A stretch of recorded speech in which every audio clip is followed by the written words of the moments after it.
Well, I have a longer message than the announcements were. And I hear groans more than amen, so I don't know what the deal is with that. But I'll try to make it short. So this is a series that I really started last week, but I didn't do it knowingly. Last week I started this message, I did this message made for this, and I said in the beginning, there's just so much, and I'm trying to pack it in one message, and then on Monday, really Sunday night, usually about an hour after I get finished preaching, I'm already starting on next week, getting things going there. And I already had another series that I had planned on doing for July, and I just felt that God was kind of pushing me back and saying, no, I want you to expound on the things that I've been teaching you in this made for this message, because I'm not done teaching you. Not you, but me. And there's a lot to this message today. If you don't get anything out of this message, I'm sorry. It was for me. And some of you that know me well, you're like, yep, it was. Okay?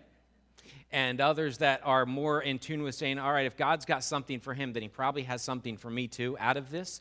Awesome, listen in. So we're going to do this series for the next 4 weeks, made for this, and I want to look at 4 different areas.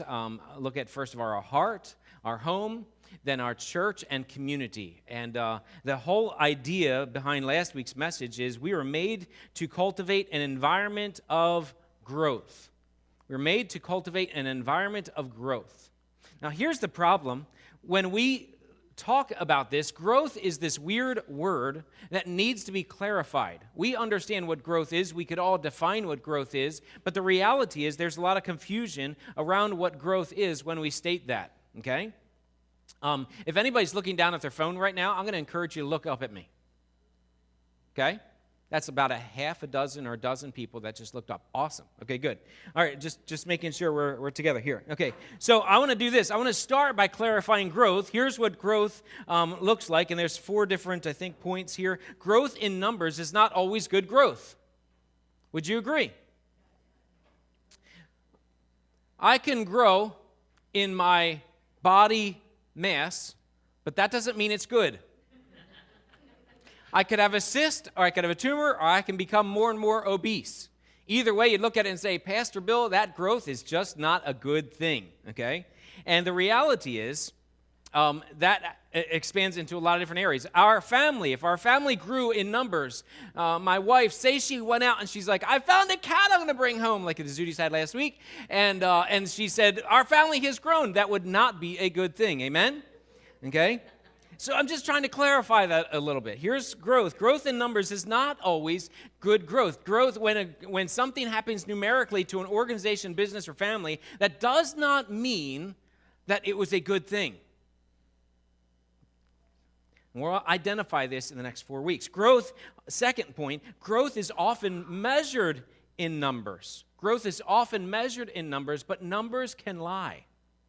Do you realize that? The PowerPoint's not following me because it got lost. Okay, so if you're taking notes, growth is often measured in numbers, but numbers can lie. For example, and some of you have experienced this, when a business or organization is looking at its bottom line and they're saying, how can we become more profitable? And they say, let's do this. Let's lay off 20% of our workforce in order to make us more profitable, and let's take the workload that the 20% had on them, and let's just push it on to everybody else and demand that they do more in the time that we give them. Many of you have experienced that, where you're like, whoa, my job title was this, and now I'm taking 2 other jobs on in the same amount of time? Are you kidding? And we would actually look at that and say, in most cases, that's really unethical, or that's unkind, or it's just a bad way of doing business. But at the end of it, the numbers, they can say to the people that are investing in the company or looking at the company and saying, we're more profitable this quarter than last quarter because of these margins that they've created. Never mind that they laid off 20% of their workforce. We would say, wait a second, that number that you're putting out here, it tells a story, but there's not a great story behind that, because now you have 20% of people that are looking for work, that you've hurt a lot of families in that.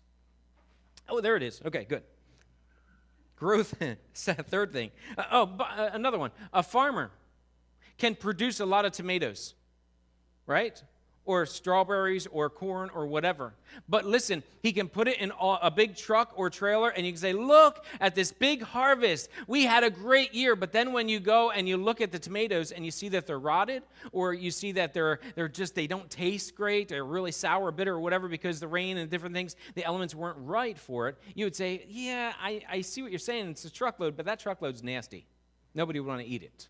Do you see what I'm talking about now? Okay. So growth is often measured in numbers, but numbers can lie. Third thing, growth requires constant cultivation of its environment. Growth requires constant cultivation of its environment. Do you realize that being healthy is not something that happens naturally? It's something you have to work at. And when you hit your 40s, you're like, good night. You really have to work at it. You know, and some of you are there and some of you are like, that's really old. No, it's not, I'm telling you. But growth requires constant cultivation of its environment.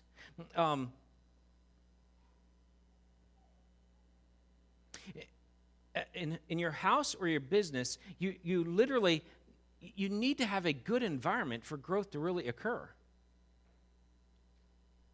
If you have a toxic environment, a manipulative, a hurtful, a mean environment, your family's not growing, right? We're existing. I had a conversation with somebody this week about a situation that they were informed about, of a family that just was really just not together. It was dysfunctional, it was hurtful, and a lot of negative things. And the person said to me, you know, some parents really shouldn't have kids. And we'd look around and say, sometimes I wonder why some parents can't have kids and some parents can. You follow me? And you're like, God, I don't get this one. Like, these really great people, why can't they have kids? And these people are nothing but hurtful. Why did you allow them to have kids? It's someday I'm going to ask that question to God. You follow me? And some of you get that.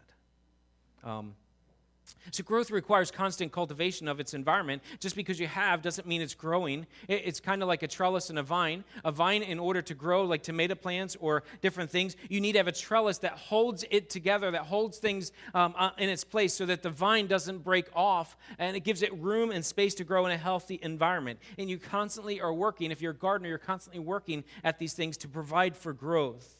And it's not just a trellis, but you make sure it's watered and you make sure there's no weeds and all these different things. Here's the fourth thing about growth. And I'm sure there's many more, but these are the things I just wanted to highlight for us this morning. Growth is not always in our control. Growth is not always in our control. You can do everything right and still growth doesn't happen. Look at me. I'm a perfect example of that.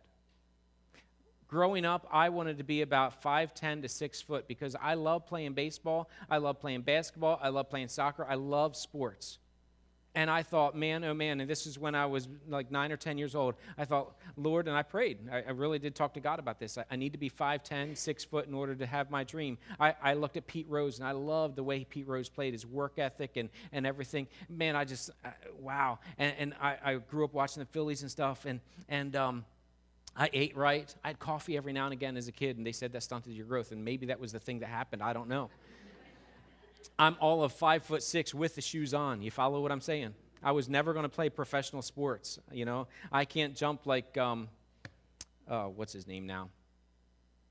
Yeah, 5'5". He could dunk. Anyway, Spud Webb. That's it. Somebody had to help me out there. Okay. Here's the reality. We can cultivate growth, but that does not mean that growth will happen in the way that we expect. Growth is not always in our control. Our responsibility then must be that we cultivate an environment for growth while leaving the growth up to the Lord. That's it. And this applies in all kinds of things. In family, we can do all the right things to produce growth in our family. We can do everything right. We can have the picture perfect. Here's how you do home. And you can do everything right. But the reality is, the growth aspect is up to God. You're going to stand before God for how you cultivate things, but not the outcomes over here. Because people make decisions. Everyone has their own will to choose things, and growth is optional for each person. Or in church, and this is where we'll talk about in week 3. So I'm describing week 2 and week 3 now. In church, we put ourselves into the position to grow, but we leave the results to God. And I've said it this way: we are 100% responsible, but we're 100% reliant. We live and act as if it depends on us, but we know in our hearts that we sit back and say, but it really depends on God. So our actions are, I'm going to do everything within my responsibility to cultivate growth, but my other side, my mind is saying, but I can't control growth. When in a church, I'll move on. We'll get to this in week 3. I want to dive in way early. So week 1, we want to cultivate an environment of growth in our heart. Cultivate an environment of growth in our heart. Proverbs chapter 4, verse 23. Love this verse. Memorized this when I was in college, and it was so awesome then. It still is awesome for us today. It says, keep your heart with all vigilance. Or in the King James, it says diligence. It's really works together. Keep your heart with all vigilance. Like you're making sure that you're holding on to, you're keeping a guard of your heart at all times. He says, for out of it flows the springs of life. So keep track of with your heart with all vigilance, with all diligence, to make sure that you're holding on to your heart and keeping it safe, protecting it from things. Well, Jesus says it in this way, and if you would turn with me to Matthew chapter 13, I'm going to dive through this passage together with you, Matthew chapter 13. He says it in a different way. Verse 1, and this is a parable of what's been known as the parable of the sower. So Matthew chapter 13 says, the same day, Jesus went out of the house and sat beside the sea. And here's what happened. Jesus was extremely popular, and you would imagine his popularity based on what the things that he did, right? Like if you saw someone heal a whole town, if you saw someone raise someone from the dead, if you saw the things that he did and heard the way that he spoke, you would say, I just want to hang out with him for the day. And so this is what happens in verse 2. And a great crowd gathered about him so that he got into the boat on the beach. So he's there on the beach hanging out. Maybe he's down like at Ocean City hanging out, and all of a sudden the crowd gathers, and they're not there to be there alongside. They're there because they're asking for Jesus to do something special.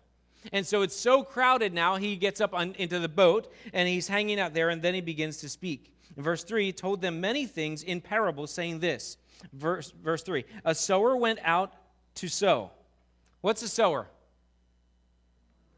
It's somebody with a needle and a thread, right? No. It's not putting buttons on. A sower takes seeds and plants it into the ground, okay? So a sower goes out to sow. The sow is to plant seeds. We're not in an agricultural community here, so I'm just making sure you follow the text. Okay, good. Verse 4, and as he sowed, as he's putting the seeds in the ground, and the picture that we have, there's 2 different types. When I was growing up, we had to plant corn in this kind of way. We had to dig out, trowel out an area for the seed to go in, and we would literally go and we would place a corn, a little kernel of corn every, I think it was like foot apart or 6 inches, whatever it was. It didn't matter. It was just this had to be like this. And one day my dad got this automatic thing that you just went like this and you rolled it and it popped the seed out at exactly the right time. It was an awesome thing. But anyway, that's what it was to sow. But in this context, it would be like grass seed. The sowing is that you take a handful of grass seed and you just go boom like this, and you're spreading it all over because you want the seed just to be just planted everywhere, okay? And so he says a sower goes out to sow, and when he sowed, he's throwing the seed out for the soil to be able to grab onto, in a sense. It says some seeds fell along the path. Now, the path in that point was not concrete. Concrete was really not invented until about 2,000 years ago. It was prior to all of that. It wasn't pavement or anything like that. This would be just a hard-worn path of dirt where you've just walked the same path constantly, and so you have this worn kind of a place. And so here it says some seeds, they fell along the path. But the birds, they came and devoured them. Why? Because the dirt is so hard, the seed's not going to go anywhere. It doesn't matter what you do. It's just going to be right on top because the ground is so hard. Birds come and they devoured them. Verse 5, other seeds, they fell on the rocky ground. So you have stony kind of rocky ground. It's all over the place, gravel and such. And it falls on there, and it didn't have much soil. Immediately it sprang up, so it had enough soil, but not enough soil for it to go somewhere, but it couldn't go to the fullest extent. So it springs up, and it says, immediately they sprang up since they had no depth of soil, but when the sun rose, they were scorched. So it was able to get the nutrients to be able to grow, but as soon as the sun came out, it scorched the roots, and it was done. It was burnt. And so it withered away. Verse 7, other seeds fell among thorns, and the thorns grew up and choked them. So here it's into the good soil. You don't have this rocks and everything, but it's in the middle. You've got all the thorns and the weeds all around, and so there's really no chance. It starts to grow, and all of the nutrients that it's supposed to get is eaten up by the weeds that's all around it. And so it's choked out and it dies. Verse 8, other seeds fell on the good soil and produced grain, some 100-fold, some 60, some 30. He who has ears, let them hear. Are you listening? Are you listening? That's what he's very simply saying that. You guys listening to this? This is important. So essentially there's three problems. Here's three things that stop you from growing. If we were to kind of do this. And I've read so many different excerpts and commentaries on this parable. It's a tremendous parable. It has a lot of applications. And I've taught it in several different ways, and I think it can be taught in several ways. And so today I've kind of picked a different way of going about it to show you three problems as to why things don't grow. Number one is the pathway. Pathway. The heart is not teachable. Why? Because it's been hardened over. I find a lot of people are really just not teachable. They've made up their mind already. They're hardened to the fact of what you're trying to tell them. You ever try to give somebody directions that doesn't want to hear directions? I know, you're probably married to that person, or that's dad up front or mom up front, and you're like, good night, it's just over there, can't you see? And the person's like, nope, just be quiet back there, hush, I'm trying to find out how to get there. It's right there, just quiet down over here. It's that hard-hearted, I've made up my mind. I know how it's going to go. Just don't worry about it. Stop interacting with my mind. I've got a plan. Just leave me alone. And 3 hours later, But the pathway is simply, it's not teachable because they've been hardened. I think a lot of times because they've been walked on too much. You ever been walked on? You know what it is to put yourself out there as somebody that cares and you're loving on, and you just get walked on and walked on and walked on and walked on to the point where you're just worn over and hardened by things. And all you can see are the footsteps coming your way. You can't see the seat anymore. All you see is, I'm getting walked on. Your focal point is right there, and so you're hardened over that way. Here's problem number 2. It grows up in the stony ground, and here's the reality. It's the dirt is just thin. It doesn't have enough dirt really to be able to hold the water and the nutrients it needs to be able to grow, so it gets burnt. Kind of easy application, isn't it? I've been burnt before, haven't you? They say, some studies that I'm doing, the American church today is more cynical than ever. Maybe ever is not the right word, but that's how they're putting it. Because they feel that people just feel burnt. Burnt by each other, burnt by somebody else, burnt by the way life went, burnt by whatever it is. And they're just burnt. And a lot of people are saying that that's why there's such a kind of a falling off the cliff, if you will, of people that are coming to church, that want to be here or want to lead in a church or whatever. They've been burnt before, never to get back up. It's as if in different areas you could have all kinds of theology straightened out. You could have a bachelor's, master's, doctorate, PhD, whatever it is. Information won't get you there.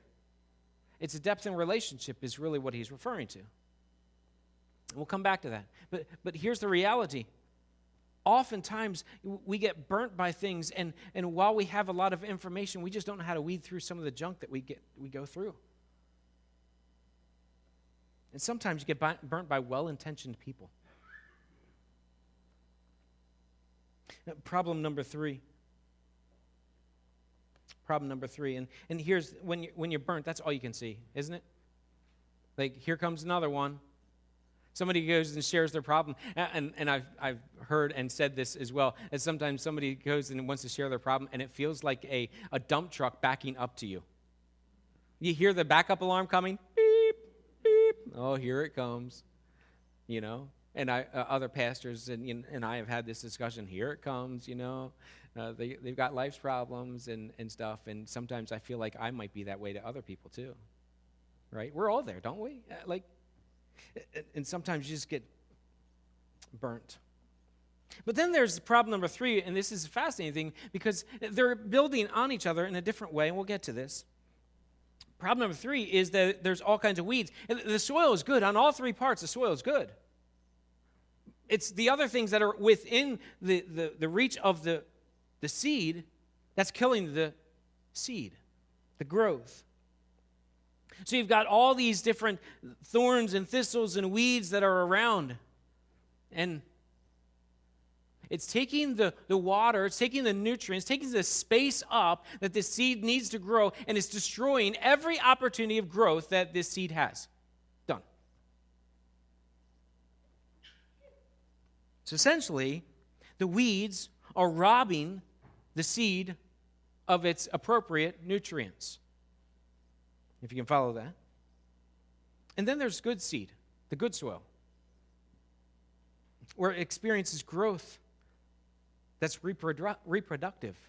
Multiplication is awesome. It's amazing. And to be part of that is incredible. When you see a family that's just growing leaps and bounds, when you see a person that's growing leaps and bounds, or a church or a business, whatever it is, you look at that and say, I want to be there. I want to experience that. Right? And sometimes you married that person that you thought they were growing, and then you find out later they're just weeds. But anyway, that's another message, maybe next week.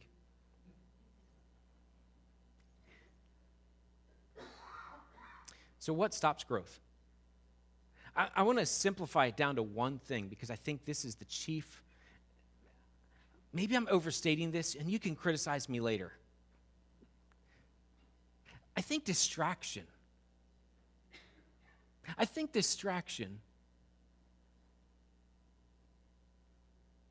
kills growth. As I put it in our outline, delays growth. Because growth can happen even if you distract. It can eventually happen. It just delays it. So I'm going to say this. Distraction delays growth.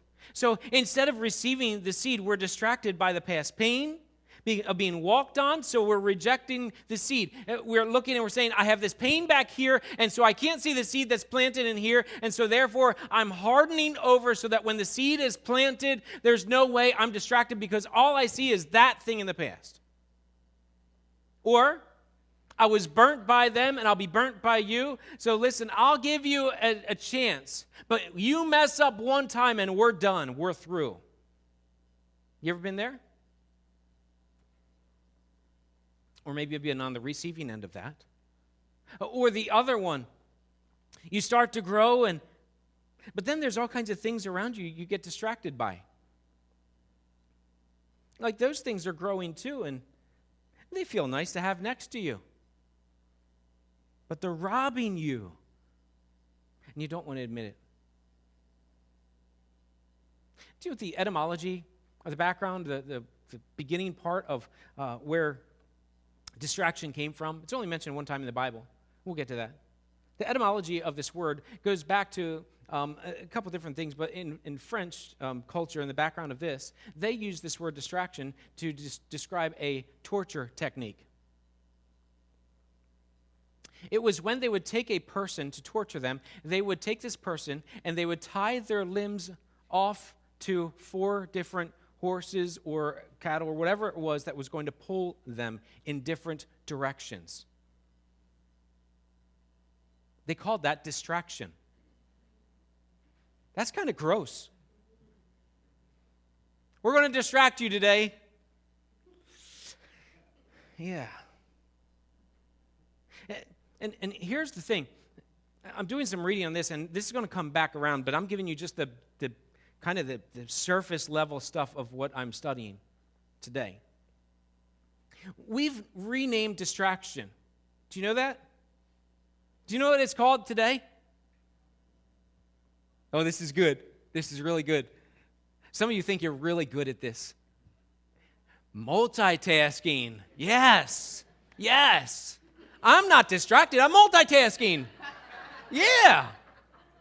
Yeah, it's a popular thing. Like, that was not a thing back 20 years ago. But today, I'm great at multitasking. Ask your kids if you're great at multitasking while you're looking at your phone and they're trying to have a conversation with you.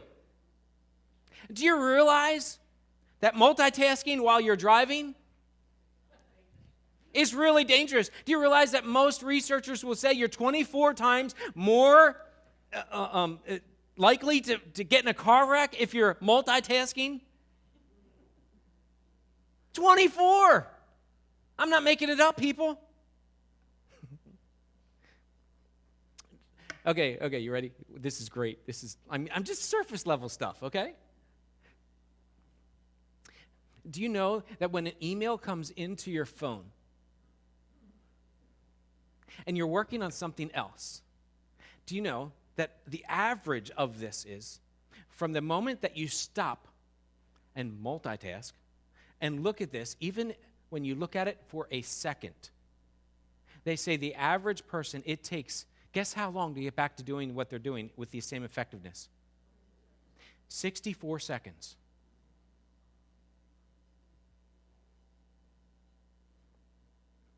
Now, since we're talking about cell phones, do you know the average time that people look at their phones today? The average is about every 4.5 minutes you're looking at your phone. I asked you at the beginning to stop looking down at your phone, and many of you did a great job, and you haven't looked at it yet, right, since that point. But isn't it agonizing? I'm with you. I told Rebecca's not here because she's taking the Whites down to South Carolina today, and I told her a little bit of preview, and she's like, you are so guilty of this. She's right. I got to practice this. That's why I'm doing the research. It's not for you, it's for me. I'm just sharing with you what God's teaching me. So today, literally, I've been preaching for about 27 minutes. So do the math. How many times have you been tempted or have looked down at your phone? Okay, 7 times. Okay, now think about this. In the time that you just look down for a second, I just got to check the time because this is taking too long. And you just do that, and you look down for just a second to look at the time, and then it's, oh, I got this notification, and oh, they like this about my Facebook thing. Do you realize that in that time that you look down 7 times, you've lost 7 minutes of the message, at least? So I might as well just preach 20 minutes. You're not to amen that.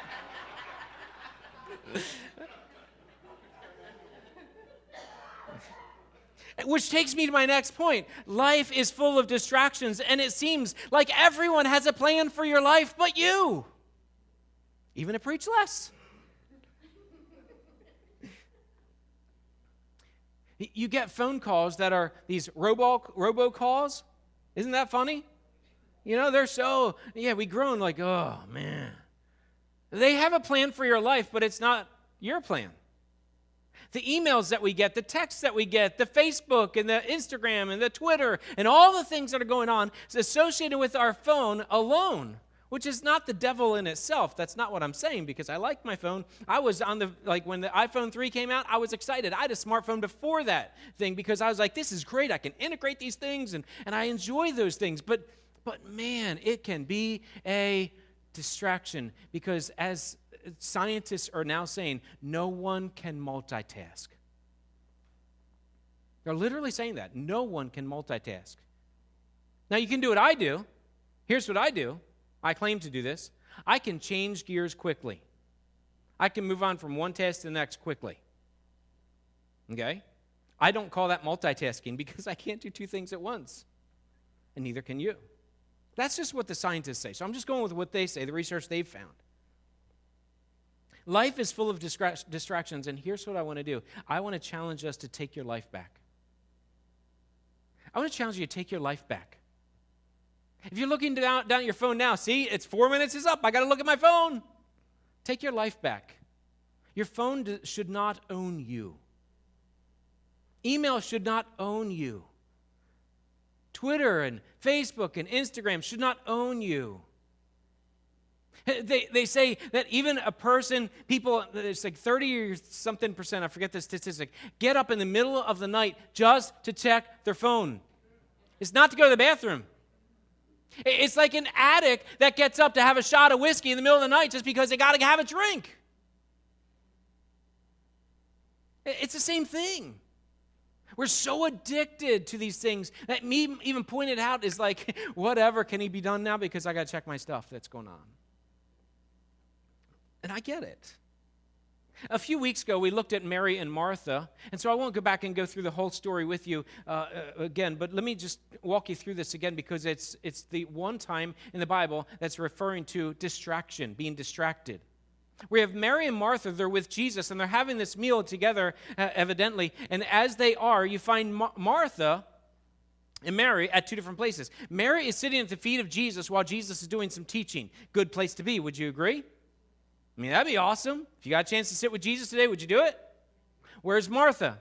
Martha's running around like a crazy person because Martha's got, look, somebody's got to cook the food, somebody's got to put it out on the table, and we got to go to Party City and pick this thing up, and we got to go to Walmart to pick that thing up, and she's running all over, she's scatterbrained, she's being pulled in all kinds of directions, and as she is, she comes to Jesus. I mean, this is the trump card, isn't it? She comes to Jesus and says, Jesus, I am so mad at my sister right now because I'm doing all the work.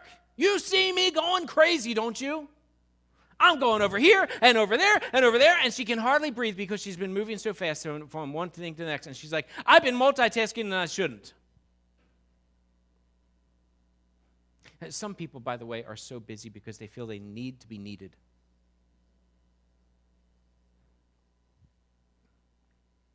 And Jesus responds and says this to her, Martha, Martha, you are distracted by so many things. But Mary, your sister that you're mad at, has chosen the good thing. Isn't that cool? Later on that day, or later on that week, whichever it was, if you had a chance and you see Mary and Martha walking together and they're on a path or whatever, and you walk up and you bump into them, maybe it's Lazarus or maybe somebody else bumps up into them and says, hey guys, how was your day today? I know Jesus came over. How was that? What would both of them say? They'd have a different story, wouldn't they?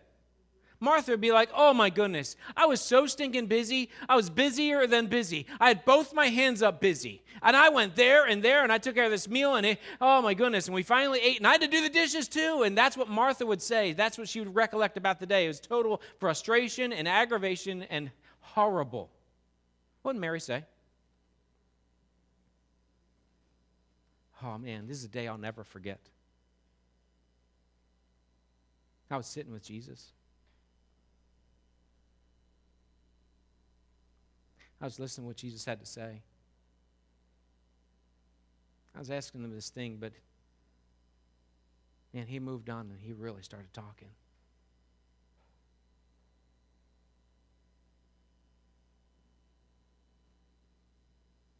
It's a day that she'd never forget.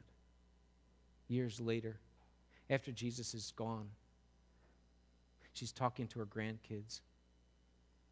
And one of her grandkids says, maybe she's laying in hospice or whatever, and grandkid says, tell me about the best time of your life. And she leans over, hardly able to talk, and she says, oh, there was this day that I got to sit with Jesus. Whew. Just hearing him talk, hearing his instruction was awesome.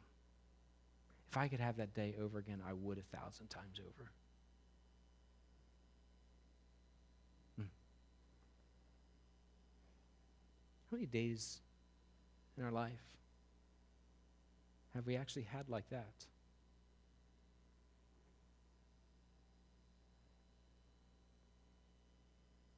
And we're in church. This message is for me, right? I already said that at the beginning. I'm not giving you a guilt trip. This is me. I can sit in a conference, I can sit in a message, I can sit while somebody else is preaching, and I can sit through my own messages. But the reality is, I'm so busy being pulled in all these directions when God's sitting there knocking and saying, hey, yo, listen. I know you want to do the dishes. I know that's so important to you. But you're missing out. Really like to have a conversation with you. You see, that's the distinction between the good soil and the soil that has all the weeds in it, and the soil that has all the stone in it, and the soil that's just worn over. It's that you've cultivated an environment for growth by saying, God, I'm open to doing whatever you want to do in my life. You see, the good soil has figured out, because they've spent time with God, the good soil has figured out the difference. Listen really carefully. This is gold right here. You ready? The good soil has figured out the difference between a distraction and a divine interruption.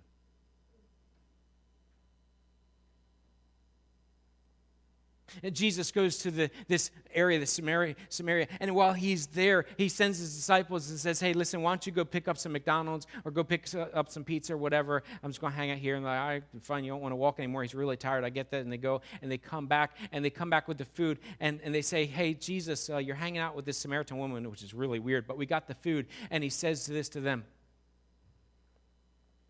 I'm not hungry, guys. Because I have something that's way better. I'm doing the will of the Father. I'm good. Could you imagine being with God being so much better than having food? Having a divine interruption in your day, week, month, whatever life is so big that the steak and potatoes that's on your plate is not as satisfying as that divine interruption.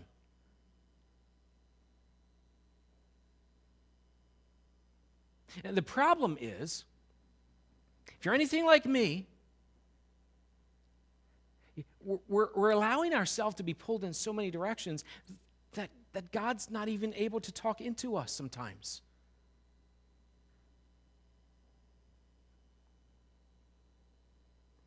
Jesus was open to divine interruptions because he was so in tune with God, because he was God, obviously, but it says that he was filled with the Spirit, the Holy Spirit, to the degree that as he's filled with God's Spirit working in him, he could sense God moving in this way.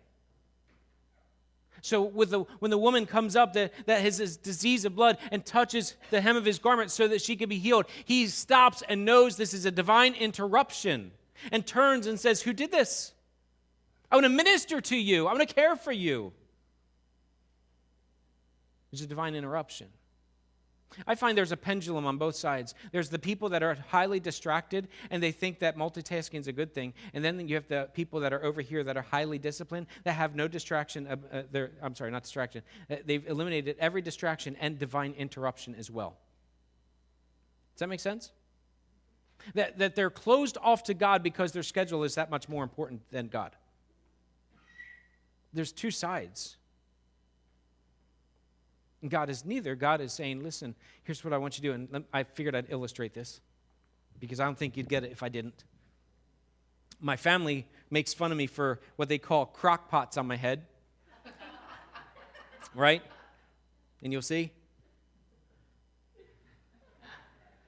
Now, I have this really cool feature that if I click this over, it's noise canceling, so I can't hear you laugh. Right? And I talk louder probably when that's on. And here's what I do. While my family is around and I really need to get work done, I put these down. And what I'm saying is, I don't love you right now. No, I'm not saying that at all. What I'm saying is, I'm focused. I'm focused. Now, for a person that's got ADD, ADHD, that's so hard to do. You're sitting there like, yeah, okay, headphones aren't enough, you know. I get that. I do. I'm highly distractible. But it's to put the headphones on where you're hearing the voice of God constantly. That while you're going through life, instead of listening to the voices of everyone else and listening to the voices of your fear in your heart and listening to the anxiety of the things that they might be saying or might be thinking or might be saying, whatever it is, instead of listening to all those other voices, you're putting the headphones on, you're putting noise canceling into it, and you're saying, God, I just want to listen to you. God, I'm putting away the past that's been hardened over by the people that walked on me. God, I'm not going to pay any more attention to the people that burnt me and the situation that really I felt burnt over. I'm not going to let that be there because the soil, it's just surface level and there's no growth there. So God, I'm putting the noise canceling on. I'm listening just to your voice.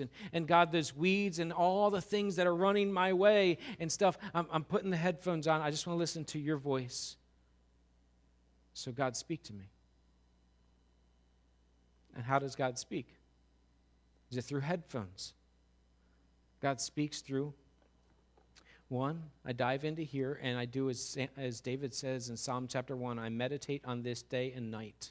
So I'm allowing this to be constantly be absorbed into my mind and into my heart. And as I do, there are times and moments and seasons where God, in a sense, not in an audible way, but in a speaking into your heart way, he says what he needs to say to us, where we know the divine interruptions as he's moving in us. That's the good soil. So, as we close out, what's robbing you? What's robbing your heart of the nutrients that's intended to grow you? I know for me, I'll just be transparent. This. It's been big for me. And I'm trying to recalibrate. How do I do this? Because I need this. I need to be able to be contacted. I need to work through life, and I need to be able to. So I'm trying to figure out some different settings. And so next month, you can ask me how I'm doing with this. I'm okay with that. As long as you work on you and aren't looking to get me. You follow that? Because we don't need that. And there's some other things I'm working on that weeding out of my life that I'm like, you know what? This person, not in here, but outside, they're just a weed. They're trying to take everything out of me. It's time to get rid of them. Not in a jerkish, not in an unloving, unkind way, but in a real way, just saying, enough's enough. I'm going to listen to God, not you. And there's some things in our heart and mind that maybe God's telling you, hey, you've been listening to that voice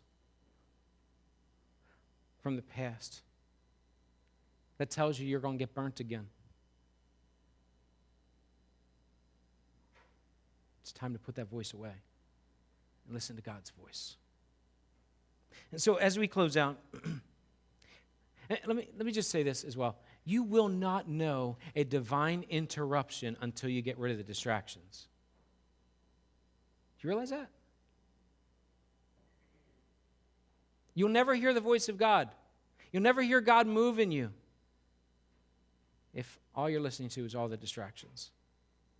So I'd encourage you before you go, would you maybe jot something down? That God's teaching you, that you say, you know what, this is my distraction. This is what's pulling me apart right now. And maybe there's 5 things you write down, and maybe you need to listen to the voice of God in those, because I found that there's some distractions that I thought were distractions, that they're divine interruptions that I couldn't hear it correctly. And I was tempted to get rid of the wrong things even. Got to be careful. Would you take some time and work on that this week? Because God wants you to have, has already made you to have, good soil. And God wants to do amazing things in and through us for His glory and for His sake, to show how great He is. He's not done yet. So let's take some time to cultivate good soil in our heart. Let's pray.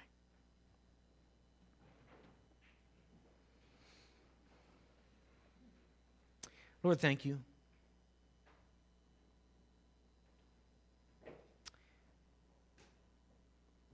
Thank you that I can say in all reality that distraction delays growth because you're so faithful and long-suffering with us. You throw seeds down into our heart that sometimes we push away. But Lord, you don't quit. So thank you for your grace and your mercy toward us. Lord, help us to hear you, to sense the direction you're taking us in, and to get rid of the distractions that are destroying us or slowing the growth down that you want to do in us. We thank you. We praise your name. Through Jesus I pray. Amen.